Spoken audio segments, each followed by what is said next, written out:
La crise sanitaire vous a imposé des contraintes et malgré les aides immédiates du gouvernement, vous vous trouvez peut-être obligé aujourd'hui de rompre le contrat de travail de certains salariés pour raisons économiques. Examinons donc ensemble les critères qui peuvent vous le permettre, mais aussi les alternatives qui s'offrent à vous.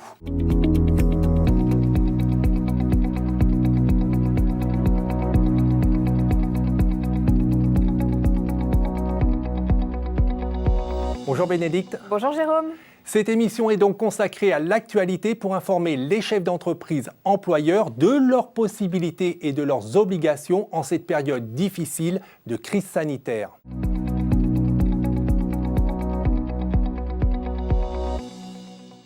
Alors Bénédicte, pouvez-vous nous rappeler les mesures de soutien aux entreprises mises en place par le gouvernement dans le cadre de la lutte contre la Covid-19 ?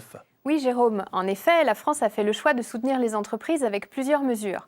On peut citer le gel des redressements judiciaires et le fonds de solidarité. Il faut préciser aussi que les charges sociales ou impôts directs ont pu être reportés ou annulés et qu'il y a eu des arrêts de travail dérogatoires pour garder les enfants. Par ailleurs, le dispositif d'activité partielle a été élargi et assoupli, ce qui a permis aux entreprises fermant ou réduisant leur activité d'éviter des licenciements économiques.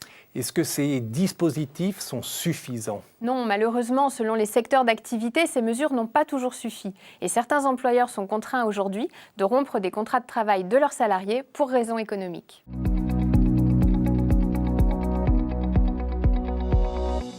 Quelles sont les situations qui peuvent amener un employeur à penser à la voie du licenciement économique ?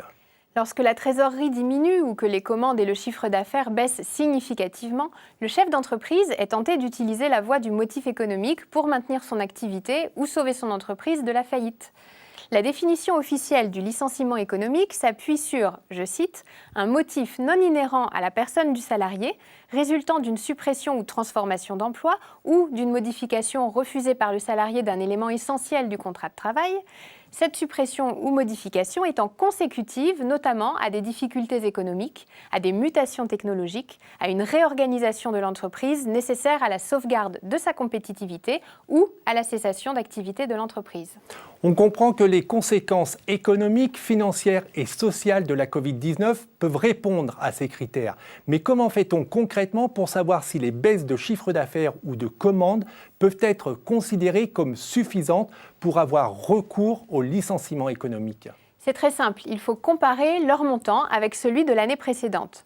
Pour une entreprise de moins de 11 salariés, il faut pouvoir montrer que les baisses du chiffre d'affaires et des commandes ont eu lieu sur au moins un trimestre.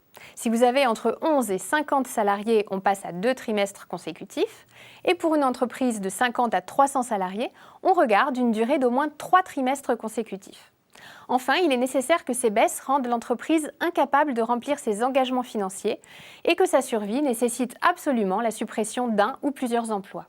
Alors, est-il possible de se faire accompagner dans cette analyse ? Bien sûr, l'employeur a tout intérêt à se rapprocher d'un comptable ou d'un juriste en droit social pour appréhender les résultats de l'entreprise, la motivation économique et les conséquences sur l'emploi. Et que se passe-t-il en cas de contentieux avec un salarié qui contesterait le motif ? Dans ce cas, des mesures d'instruction peuvent être ordonnées par le juge pour vérifier la véracité des mesures mises en place qui justifient la cause réelle et sérieuse du licenciement. Il faut aussi savoir que le juge sera sensible aux actions menées par l'entreprise en matière de reclassement ou de formation du salarié. Une dernière information à donner aux employeurs ? Oui, il existe des critères d'ordre de licenciement que l'employeur doit respecter et qui tiennent compte notamment de l'ancienneté, des charges de famille et des qualités professionnelles du salarié.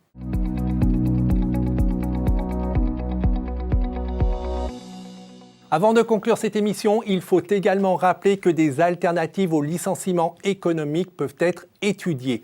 L'accord de performance collective en est une. De quoi s'agit-il, Bénédicte ?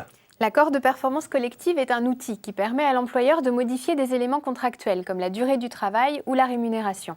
Cet accord est signé par l'employeur et les délégués syndicaux. Si le salarié n'accepte pas les modifications prévues par cet accord, son contrat peut être rompu sans utiliser la procédure pour motif économique. Est-ce que l'activité partielle de longue durée peut aussi représenter une alternative au licenciement économique ? Tout à fait. Depuis le 1er juillet 2020, sous réserve de conclure un accord d'entreprise avec des engagements en termes d'emploi, l'activité partielle de longue durée permet la prise en charge par l'État d'un volume d'heures chômées qui peut être égal à 40% maximum du temps de travail. Le volume est apprécié salarié par salarié, mais modulable sur la durée de l'accord. Le salarié perçoit toujours 70% de son salaire brut et c'est l'employeur qui lui verse cette indemnité.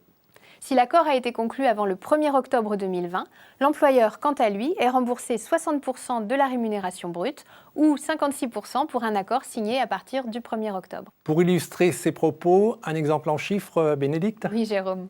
Si mon salarié perçoit habituellement 15 € brut de l'heure, en tant qu'employeur, je serai remboursé par l'État 9 € par heure ou 8,40 € à partir du 1er octobre 2020. Merci beaucoup, Bénédicte. Merci, Jérôme. Parole d'expert vous donne rendez-vous le mois prochain pour un dossier consacré à la relance commerciale des entreprises dans le contexte actuel. À bientôt.